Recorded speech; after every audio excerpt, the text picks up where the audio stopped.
Action எடுக்கலன்னா சும்மாவே இருக்க மாட்டேன்.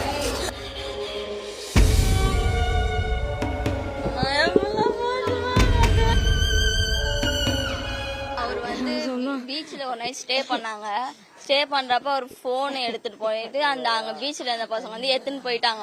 இவரு போய் கேட்டதுக்கு அந்த பசங்க என்ன பண்ணிக்கிறாங்க, எங்க அஜய் போட்டு அடிச்சிட்டாங்க. அதுக்குன்னு இவரு அடிக்குது போறப்ப வீட்டு ஏறி வந்துட்டாங்க. 6 பேர் கத்தி கொம்பு எல்லாமே எடுத்துன்னு வந்தாங்க. நானும் இந்த பொண்ணு என்னுடைய பொண்ணு 3 பேர் மேல இருந்தோம். எங்க வீட்டுக்காரர் இருந்தாங்க. அவருக்கு அழகம் கத்தில எடுத்து மேல வருவோம். நாங்க தான் கீழே பேசி அனுப்பிவிட்டோம். அவரு கூட மொத்தம் 3 பேர் இருந்தாங்க. அஜய் கூட இவரு பித்தா பின்றவரு விஷாலின்றவங்க 3 பேர் இருந்தாங்க. அவர் என்ன பண்ணிட்டுக்கிறாங்க, அவனுங்க மேல ஏறி வந்துட்டோன்னே இந்த 2 பேர் விஷாலி பித்தா பின்றவங்க மேல ஓட்டணுங்க எங்க வீட்டு மேல.